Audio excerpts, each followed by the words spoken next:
Hello, this is your host, Todd Litwas, to the Praise of Folly podcast. I'm joined again by Terminal Philosophy to continue our discussion on the history of warfare. And today we begin the discussion on the titanic century-long conflict between Rome and Carthage with the First Punic War. The First Punic War lasted 24 years, and according to Polybius, at the time, it was the largest war that had ever been fought, and the largest war that had ever been fought on sea. And I don't think any war at sea would have been rivaled on that scale until sometime in the age of sail. Now, if we look at where we left off, Rome had already consolidated all of Italy south of the Po River, and Sicily was predominantly under Carthaginian control, with a small enclave in the southeast controlled by Syracuse after the evacuation of Pyrrhus. And we see that one of the reasons why Sicily was and would continue to be such a strategic location to fight over is, on the one hand, it was a breadbasket for the Western Mediterranean. So any empire that needed to feed large metropolis areas would need Sicily to feed it. Sicily is also positioned very well for either a strike directly at Italy or a strike at Africa. So whichever way you wanted to go, you'd have to have Sicily as a base of operations.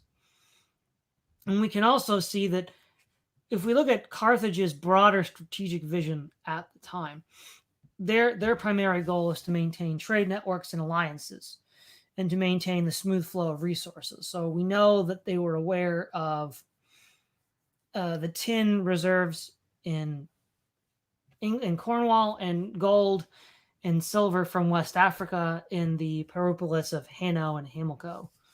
So we see that these trade hubs that Carthage uses are the linchpin of their empire. And in Sicily, they had one, and primarily Libium, in the westernmost portion of the island. And that was crucial to their strategic position and their trade networks throughout the Mediterranean. And losing Libium and Sicily proper would be catastrophic for Carthage's position at sea. Because on the one hand, it protects Africa from a direct assault, and it also allows them to launch trading expeditions further north into, say, the southern coast of France, Corsica, and Sardinia, and Italy proper. Now, Rome, up to this point, hadn't really had any strategic designs on Sicily.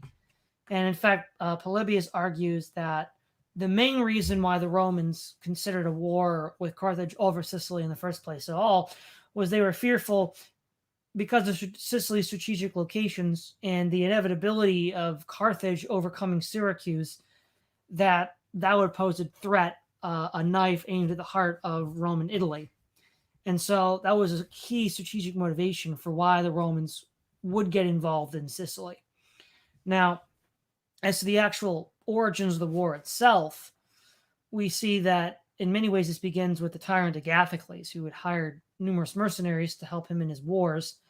And when he died, many of them went unpaid and just went on a rampage throughout Sicily.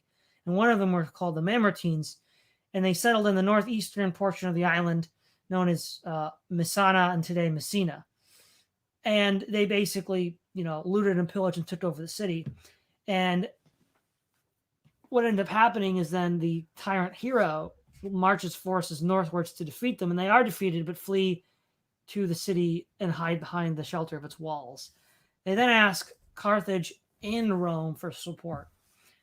Carthage immediately sends support and sends a garrison to Messina. The Romans vacillate on that decision because, on the one hand, just a few years prior, they had executed some of their own citizens for performing a very similar hostile takeover in the city of Rhegium, which they felt would lose them moral credibility. And if, as we remember from an earlier discussion, one of the key elements of Rome's propaganda and its success in war was that it postured as the good guy. It would be very hard for them to posture as the good guy when they would do something so flagrant. But as Polybius states, the broader strategic concern of a Carthaginian Sicily posing a direct threat to Italy itself overcame any such considerations, and Rome then went into a war with Carthage where the Mamertines expelled the Carthaginian garrison and the Romans sent forces. So before we get to the war itself, though, term of philosophy, what are some of your thoughts on the strategic context of all this? Right. Well, the opening years of the First Punic War are quite interesting.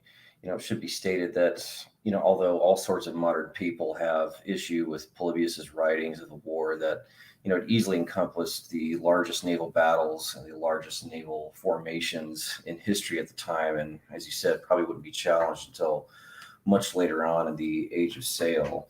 Yeah, as you said before, Sicily.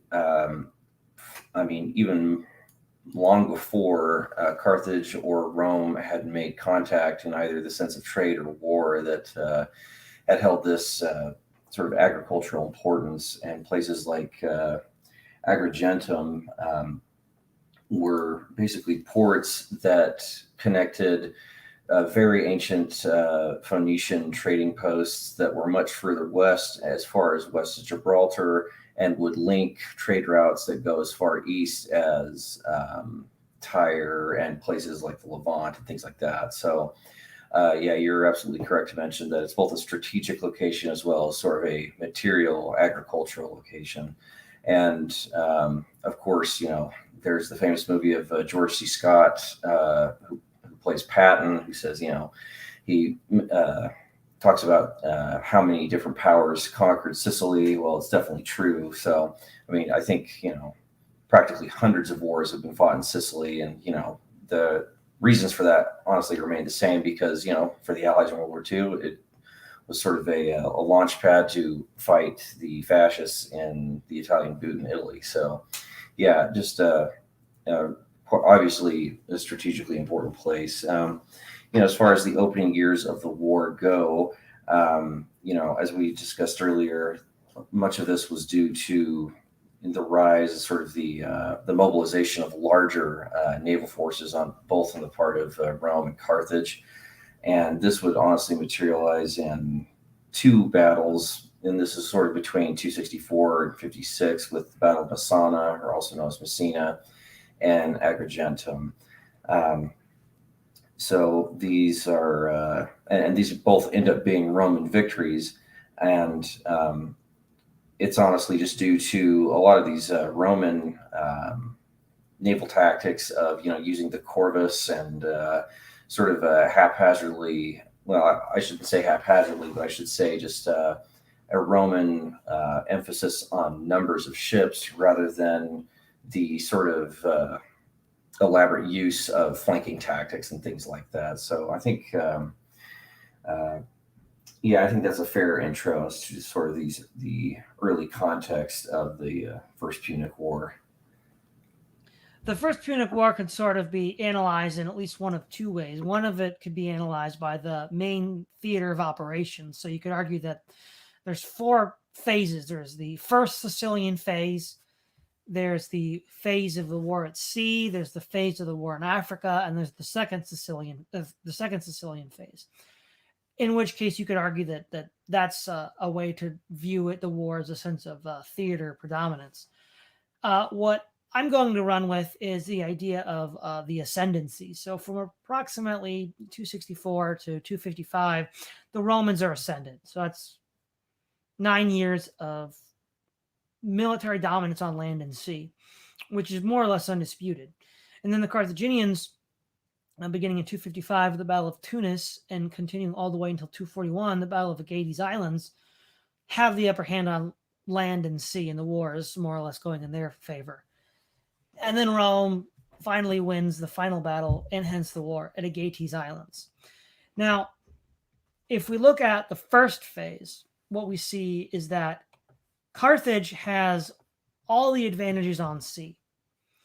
And the Romans know this, and they know that if they're going to actually prosecute a war in Sicily, they're going to have to build their own fleet. They're not able to do so initially, but they eventually find a shipwrecked Carthaginian quinquereme, which they reverse engineer, and then build their own fleets. And as we've already discussed in the last episode, they develop the corvus as a means to achieve tactical superiority at sea by leveraging their own strengths of land warfare and transplanting that onto sea. So this is something we'll see again and again. When you have an advantage in one area over your enemy in another, and you want to contest him where he's strong on paper, you need to change the rules of the game. And the Romans changed the rules of the game by turning sea battles into land battles. Now, the first major battle is the Battle of Messina in 264, where Appius Claudius lands a force to relieve the Messenians and defeats first Hero II's Syracusan forces, and then the Carthaginian forces under Hanno. The Syracusans then sue for peace, and for really the rest of the war are no longer a factor. The Carthaginians continue to engage and to fight, and the next major engagement in Sicily is in 262 at the Battle of Agrigentum. Now, basically, if you were to look at a map of Sicily and then draw a line straight from Messina to the coast, bisecting Sicily, that's sort of exactly what the course of march the Romans took to get to Agrigentum. And basically, Agrigentum was both a siege and a battle. So the Romans besieged it and attempted to cut off its supplies, but without control of the sea, they couldn't really do that yet. The Carthaginians then sent a relief force to come to their aid, and after some inconclusive skirmishing, the Romans and the Carthaginians were both running low on supplies and decided to engage in combat to decide the factor. And the Carthaginians were routed in the close combat formations of the Romans. And we see that much of central Sicily and southwestern Sicily fell to the Romans, with northwestern and western Sicily still remaining in the hands of the Carthaginians. We then see, as this phase continues, the Roman deployment of fleets, where the Corvus is used at the Battle of Melae and the Battle of Sulci. And as Polybius states very briefly, these battles, he doesn't go into much detail. The Carthaginians were really just flummoxed by the Corvus and didn't really know what to do with it. And so the Romans, in order to prosecute the war, figured that they should deliver a knockout blow to Carthage. And this knockout blow is the beginning of their African campaign. The first battle here is the battle off of Cape Nomas, which is a combined naval transport fleet, which is preparing for the actual invasion. And this is one of the better attested to naval battles in the First Punic War. And it's rather convoluted, but the Roman forces have essentially, they're pursuing the cupola strategy of piercing the enemy line. So they form a wedge with two lines of ships, and then behind them there's another line of ships, so it looks like a triangle. And then behind that are the supply ships. The Carthaginians have a formation that looks rather like a hockey stick, where it appears that they're going to outflank the Romans with a peripolis technique. And it seems that the Carthaginian admiral Hanno is seeking to refuse his center in order to draw the Romans into a kind of encirclement. Modern historians speculate that this was because he wanted to break the tight Roman formation so that they would not be able to effectively use their Corvus, and that he could then use his superior seamanship, or rather Hamilcar, so they could use his superior seamanship to disrupt the Romans. And the battle basically devolves into three melees, where the Roman wedge is fighting the center of Hamilcar, the flanking hockey stick is engaged with the line that forms the bottom of the triangle, if you look at the formation from the top down. And then the furthest right wing of the Carthaginians attacks the supply column of the Romans. Of the three engagements, only the attack on the supply column goes rather well, but the Romans defeat the Carthaginians elsewhere and then bring their forces back to there. And the Carthaginians are decisively crushed and routed at the Battle of Cape Nomas.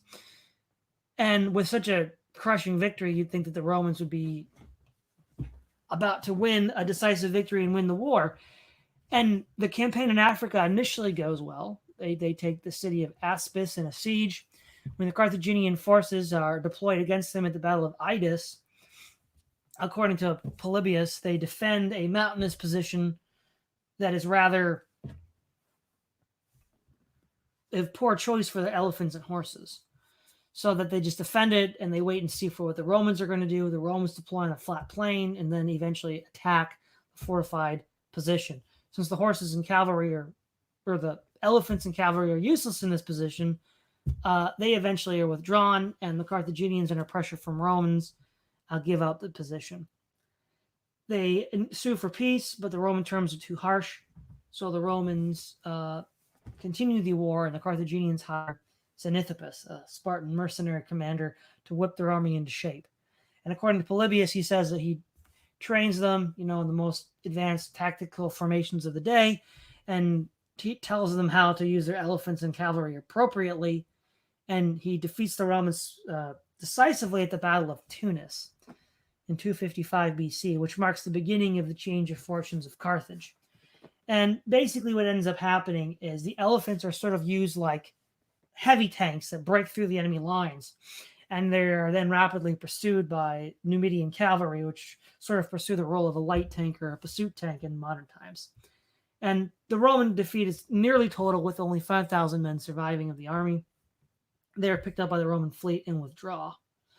And so having covered the high water mark of the Romans in the first phase, what are your thoughts on that period of the war?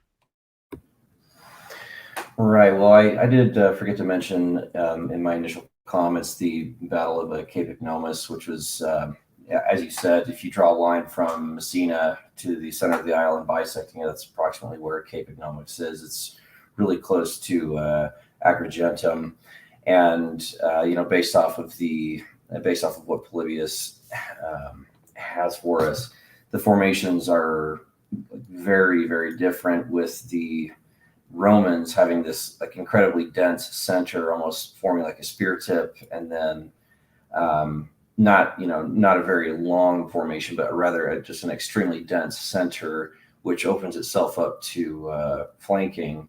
And then the Carthaginians, on the other hand, with Hanno, is the just one longer line with the left flank sort of pointing more inwards, like you said, like a hockey stick. And basically what had happened is that the Roman center was just too dense and too difficult to actually crack or break through. And the Romans had made their formation such that it was sort of almost waiting for a flanking attack, and had planned on that happening. And it's fairly smart, because you can imagine that, coming from this long line with the Carthaginians coming from this long line of Phoenicians and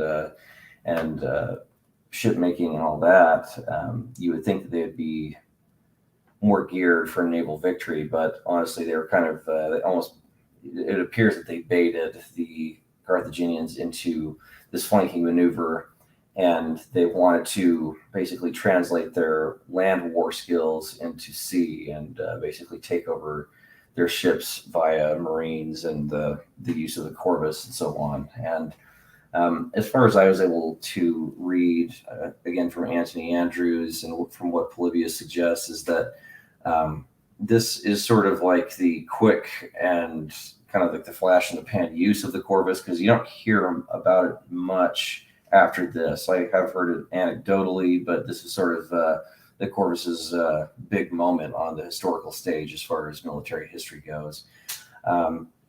You had also mentioned too that after the Battle of Messina and Agrigentum, as well as the Carthaginian defeat at Nomas, that this then prompted the Romans to have a campaign in North Africa, which was initially successful, but then they also sent a smaller campaign without much success in Corsica and Sardinia, with several other Carthaginian colonies on both of those islands. But the Romans didn't really send large enough forces to make enough of an impact on either of those islands as well. And so as the fortunes start to turn in North Africa for the Romans, which you had mentioned in these failed sieges, and then the Romans had to partially rebuild their fleet in order to go help recover the stranded men on North Africa.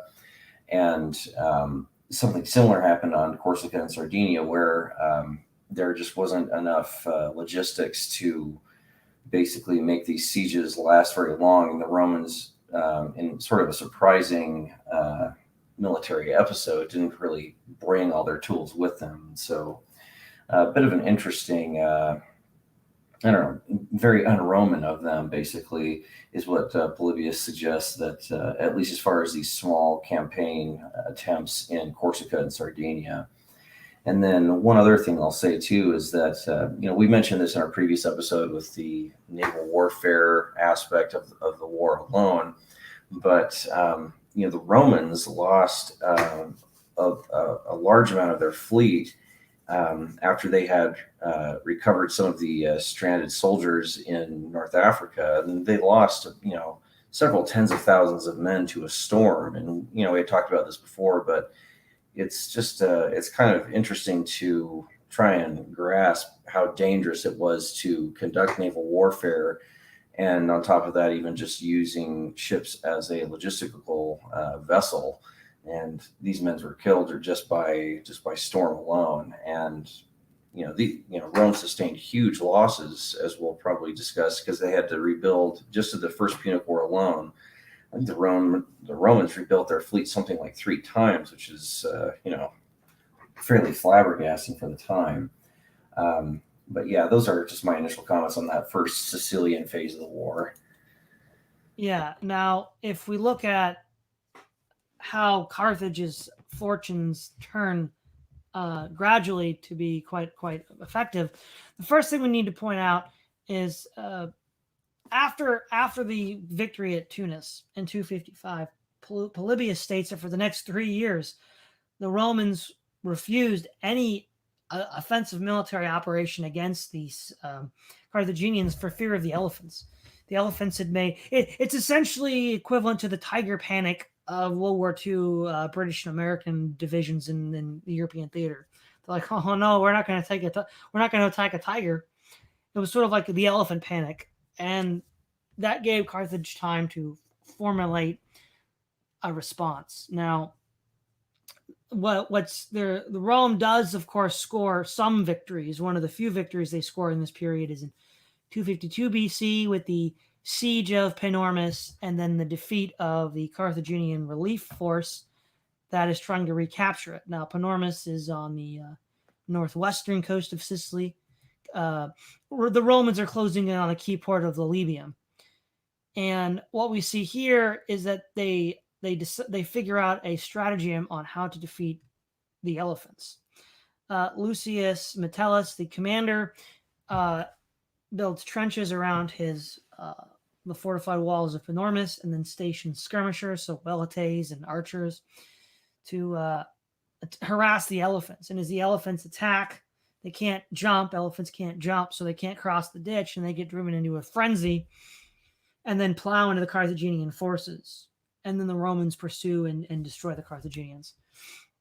But this defeat of the Carthaginians is quickly avenged at the twin battles of Drepana and Fintanius. The Battle of Drepana is in 249 BC is basically the first instance in the war where it's pretty clear the corvus is not being used. Polybius makes mention of 2 things of note. The Carthaginians, being superior seamen, use the decupolis to pierce the Roman line and then circle around and attack it from the rear. They also understand the importance of Marines and have placed some of their best elite troops. Given that we've discussed how many of the Carthaginian soldiery were mercenaries, and after the defeat at Chrysis River by Timoleon, they very seldom sent their own citizens out to fight. But he does say these were the best fighters of Carthage. And we also know that Carthage crewed its fleets with its own citizens. So it would be, I think, a plausible educated guess that many of these Marines might have come from the Sacred Band, being the elite Carthaginian crack troops and being deployed at sea to win this battle against the Romans. There's also the humorous anecdote that the Roman Admiral Plucher seeking to consult the diviners for favorable omens that brought out the chicken sacred to Poseidon. And when they didn't eat the grain offered to them, he tossed them into the sea, saying, "If they will not eat, let them drink." And the assumption being that the Roman soldiers were dispirited and not properly motivated. But when in ancient galley warfare, you really don't want to fight with your back to the coast, and that's exactly the position the Romans were in. Many of their ships were weighed down with supplies as well, and so the Romans were sort of pinned up against the coast of Sicily and were immobile and were just destroyed. And there was a follow-up battle shortly thereafter, the Battle of Fintanius, which also was a Roman disaster. And the second time they lost a fleet due to a storm. The Carthaginian admiral saw that the weather was inclement and went to a safe harbor, and then the Roman fleet was just dashed against the rocks. Polybius notes throughout his account that the Romans, could ignore Neptune at their peril, and it was at their peril. At this point, they've probably lost like 400 ships at sea.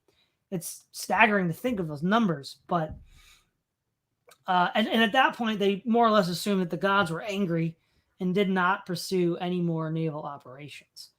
This then gives Carthage a free hand to raid the southern coast of Italy, and then they send their crack elite general Hamilcar Barca to continue the war in Sicily. Now, Hamilcar doesn't have the means to negotiate a settlement with Rome. He's not given the full military support he needs to drive the Romans out of the territory they've already taken. But he's sent there in order to delay and buy time. Before we go on to the career of Hamilcar, what presages the sending of Hamilcar is a Roman siege of Lilybaeum, which begins in 250 and continues till the end of the war. That's one of the most hardest fought sieges in antiquity. And what ends up happening is the Romans, as they come closer and closer to the walls, they build siege towers and entrenchments. And when the Carthaginian inhabitants and commander realizes that the war, they have to attack now and destroy the Roman siege towers, or they'll be destroyed, they attack, and it's a very close run fight. It's almost like World War I trench warfare. And they're throwing firebrands at the siege towers. And luckily for them, the sea winds blow the inland, so all the Roman breastworks and siege works catch on fire, basically resetting the siege back to where it started. The Romans, with their indomitable determination, continue the fight, but it does buy Lilybaeum much time. We also see during this siege, as was mentioned in last episode, Hanno the Rhodian and his lighter Quinquereme is, with his own relief fleet sending supplies to the fortress at Lilybaeum and giving them information and more or less humiliating the Romans. Until, of course, the Romans then build their moat and catch his ship. What Hamilcar does is he positions himself between Lilybaeum and Panormus, and he takes the mountain fortress of Erx, which is pretty much unassailable to the Romans. Now, he lacks the forces to directly besiege Panormus and reclaim it, or to directly drive the Romans away from the Lilybaeum, so he engages in a Fabian strategy of raids and counter raids and broadly harassing the Romans. And by 242, the Romans realize they will not be able to take Drepana or Lilybaeum until they can control the sea, because as long as Carthage can supply them by sea, the war will continue indefinitely. So they build one last fleet, presumably under the new design of the Hannibal the Rhodian ships. And as Plutarch says, that they train exclusively and extensively for this, calling them, quote, elite athletes. So when they do fight Carthage was shocked that Rome would even bother sending a fleet again. Which, in one sense, we can understand that. You lose 400 ships in 15 years, and you would think they wouldn't send out any more fleets. But Romans aren't like other ancient peoples. They keep coming. And so the Hamilcar and Lilybaeum are also running short on supplies, and so Carthage sends one last fleet to supply them with what they need. And right before the Battle of Aegides Islands, Plutarch tells us that both Rome and Carthage are pretty much bankrupt. And it's just one last throw of the dice. Whoever wins this wins the war.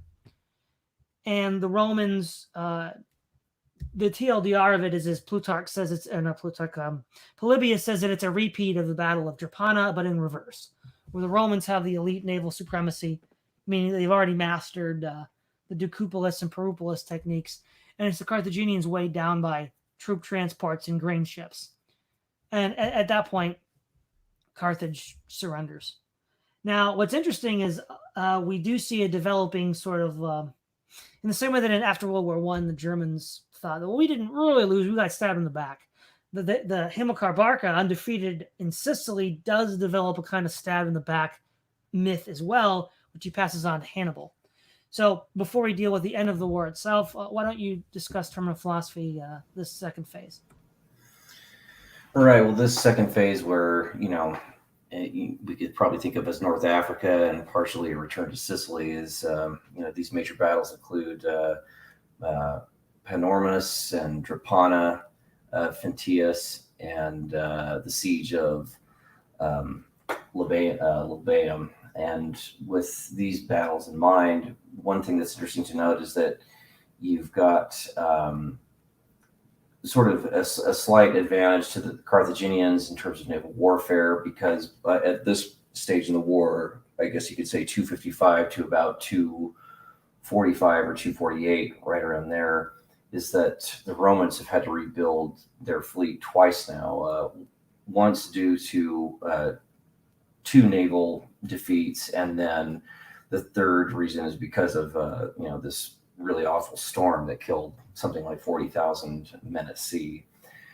And so what I've noticed here is kind of the pattern is that, and you said it well earlier, is that as long as the Carthaginians have this southern Sicilian, or the seas south of Sicily, then they're still able to supply various garrisons on the island itself. And so the Romans start to contest that, or start to contest basically sea territory from Carthage. And so I think the Carthaginians have the advantage at sea, while the Romans have the advantage on land, just due to their tactics, the quality of their formations and training, and so forth. However, the Carthaginians are able to compete well with the Romans if there are elephants involved. So it's kind of as we discussed, sort of the tiger tank or the panther tank of antiquity, but they couldn't field elephants with them everywhere, given most of them were in North Africa, and they were very difficult to transport. Even with the skills of the Carthaginians at sea, they were a very difficult logistical challenge.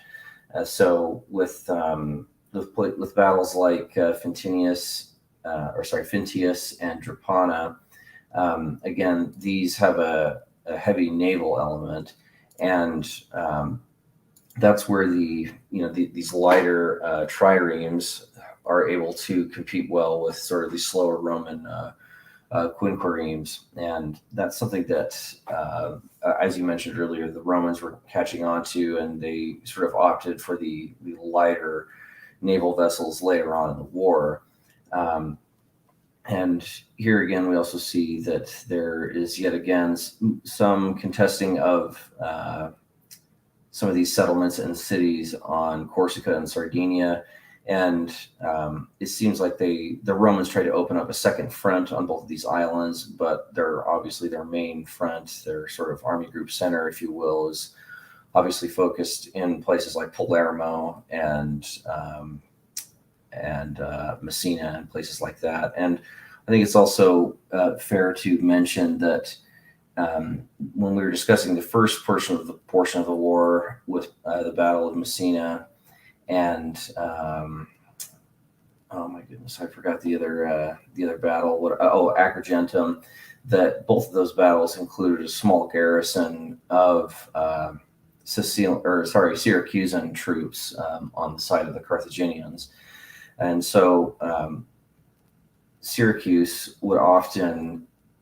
Syracuse is ultimately forced under the Roman occupation, not necessarily at the end of this war, but we'll see later on in the Second and Third Punic Wars that this had to be the case, because Syracuse couldn't simply not resist the strength of the Roman Empire, but they sometimes often had to trade hands between Carthage and Rome, depending on the situation of the war at hand. So I found that to be fairly interesting as well.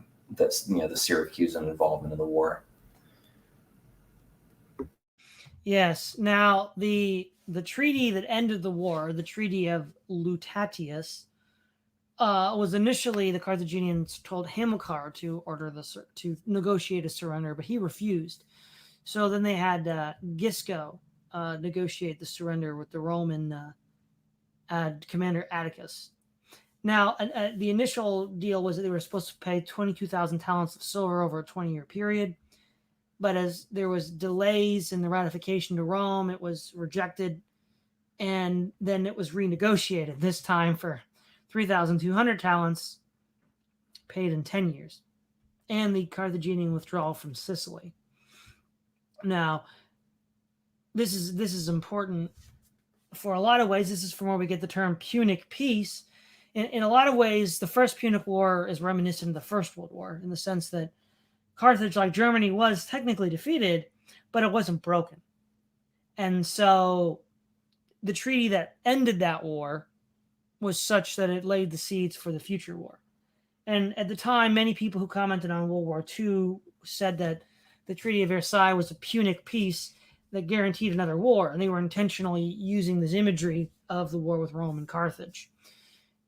We see that this is the first time Rome has administered a territory outside of Italy, which is sort of like a Rubicon, so to speak, a point of no return. The islands of Corsica and Sardinia were snapped up in 237 when Carthage was busy putting down the mercenary rebellion, which we will get to in a future episode. And we also see that Carthage itself has this sort of, with the Barcid clan, this idea that, well, did we really lose? It's a sort of like lost cause myth, from like the South, or they stabbed in the back with Germany, which also seems to drive not only Hamilcar, but his sons, and most importantly, Hannibal himself, for the war with Rome. And we see also just how these two nations were so vast and powerful that you could go on a war at sea. Remember, war at sea is more expensive than war on land because you have to construct these highly sophisticated vessels, which are engineering feats. It's the most sophisticated military apparatus you could build. So both Carthage and Rome had extremely deep pockets that allowed them to wage a war at sea for 24 years, suffering catastrophic naval losses. Naval losses that, to put in perspective, let's look at the fleet of Xerxes. One naval defeat was enough for the Persian forces to just crumble in the face of the Greeks. The Carthaginians and the Romans rebound from numerous naval defeats. And we also see that the Roman base of economy, right, is land, it's farming, agriculture, whereas Carthage's is trade and commerce. But we do see that Rome had very deep pockets because of its control of Italy, and also very deep manpower reserves, deeper than apparently Carthage had. And so we see here that this is really the first test of the Roman model of government and of war, this sort of organized system, as Livy calls it, right? It's a system that's better than any one great commander. And we saw with the great commander Hamilcar and his, unbroken military victories, he still wasn't enough to turn the tables in Carthage's favor. And in many regards, this war is inconclusive in that it doesn't really deal with the problem between Rome and Carthage, and they're competing for mastery of the Western Mediterranean.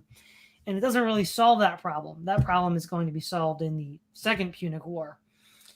And I think the other thing that's also important to observe here is that even though Syracuse taps out pretty early on in this war and will later be an ally of Carthage in the Second Punic War, the fact that it shows you how much of a threat Rome is perceived to have been, that mortal enemies like Syracuse and Carthage would even think to fight on the same side. I think that really shows you how much Rome was a game changer. Yeah, I completely agree. That's well said. I think if there's one broader lesson to take away from the First Punic War. It's that this is at the point in history where navies start to become a major component of warfare in general. It's not just wars just are not fought on land anymore. As you mentioned earlier, with the Greco-Persian invasion centuries earlier, the Persians kind of had this all or nothing sort of mentality on like one sort of heavily bloated navy. And, again, much of these disasters at sea were because of storm, the quality of the ship builds, and bad tactics in general. And so as far as I'm aware, there's no real significant rise of a Persian fleet after the Greco-Persian Wars. Of course, they still had a navy per se, but these are more logistical and less having to do with striking capabilities and things like that. It's interesting also to note that Corsica and Sardinia were ceded to Rome in the Treaty of Lutatius, not so much because that there were just repeated heavy blows there, but because it was just the terms that Rome had laid against Carthage. And so those were two. I do agree with you that this is, in the sense, inconclusive because this treaty just set up the context for the Second and Third Wars, the Punic Wars. But Carthage is down, but certainly not out, and it really just kind of laid the ground for these next wars. And it is really, really fascinating to see the capability of both Rome and Carthage to just rebuild and lose these fleets multiple times, because you would have thought that an empire like Persia would have no problem leaning on its territorial advantage and finding wood from every corner of the empire to rebuild fleet after fleet after fleet if it needed to. But of course, this isn't the case, because there was no real as far as the Mediterranean world is concerned, there was no naval doctrine established. And I think that's what this war had initially created for future commanders. Yes, and what's interesting is if we look at the land battles, and of course there's going to be many more land battles in the Second Punic War, with a couple of exceptions, obviously Hamilcar and Xenothippus. Carthaginian leadership is really kind of dodgy. It's not really very effective. And even at sea, it's not effective early on, but in the long run, the Carthaginian naval superiority does assert itself for quite some time, until, due to complacency, they lose it at the Battle of Aegetes Islands. And it's interesting, too, that we don't really have these sort of colorful characters that we do with the Second Punic War, stuff like, of course, Hannibal, Scipio, Fabius. Part of that might be that we've lost Livy's account of the First Punic War, which is obviously quite a loss. And the lessons, if there's any lessons learned from the First Punic War for like tactics and operations, boarding planks are eventually phased out because they make the ship unseaworthy, and elephants are a decisive element on land. And it's interesting, the Romans forgot the lessons against Pyrrhus when they finally did defeat the elephants at Beneventum. And they forgot the lessons of Panormus when Hannibal fights them at the Battle of Trebia using his elephants. So it's funny, the Romans keep on forgetting the lessons about elephants. You would think after all those setbacks, they would eventually put that into their military doctrine and be like, look, guys, let's not do this again. But they didn't. And I think what that shows is at the time, the Roman military is still more of a... it's not quite a professional military yet. It's more of a citizen conscript army than the later professional armies we'll see under the civil wars with, Pompey and Caesar and Sulla and Marius. And the Carthaginians, I think one explanation for some of the lack of their military performance is heterogeneity, much like the Persians. They have people from all over the place. Celts, Balearics, slingers, Numidians, Carthaginian forces, Greek forces. And what you'd have to have some sort of a common language to even make them all understand each other. But they're still going to have different cultural backgrounds. The Roman strength, of course, is they have a common language and a common culture. So that does give them this uh, advantage, especially tactically, as we saw in Sicily, and also Roman siegecraft. We see the absolute importance of siegecraft throughout this campaign, throughout this war, and the Romans really just blitzkrieg through Sicily. Look, comparing this to the centuries of inconclusive conflict between Carthage and Syracuse, one has to wonder to what extent that's also the result of just them being exhausted. Right, Syracuse and Carthage have been fighting for centuries, and then Pierce jumps in for a little bit. One wonders if these two powers were in some sense exhausted, and that then gave the Romans this fresh presence, the ability to rapidly conquer much of Sicily, except for the ports of Lilybaeum and Drepana. Right. Yeah, it definitely is interesting to consider the Syracusan role in all of this, and what you mentioned earlier too about the Romans sort of relearning this lesson of running into elephants on the battlefield.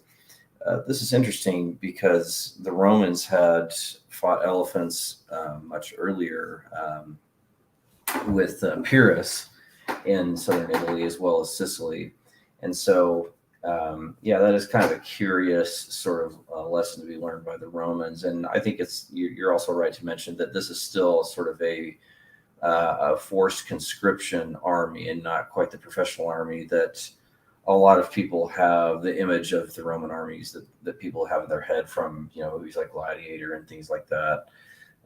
So yeah, it's still that's still, I would say, about a century away at this point before it starts to get more into that territory of a professional army. It is really important to mention too just how important siegecraft was for this war, because you've got kind of three things going on. You've got developing land battles. You've obviously got an emphasis of both sides, using naval warfare to either blockade um, like island fortresses or coastal fortresses or cities. And then you have sort of elaborate siegecraft.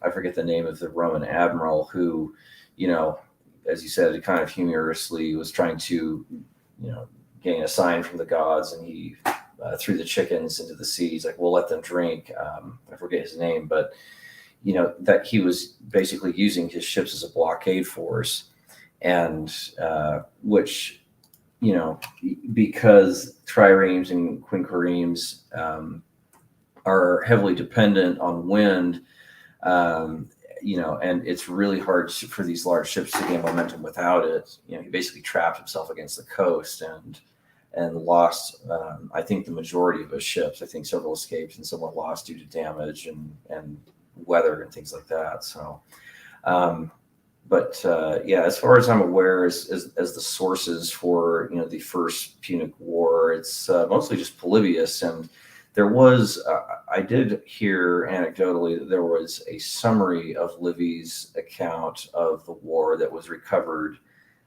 many centuries later, and I didn't look into how that was recovered, but Polybius here is basically our the best, as close as it gets to a contemporaneous source. So yeah.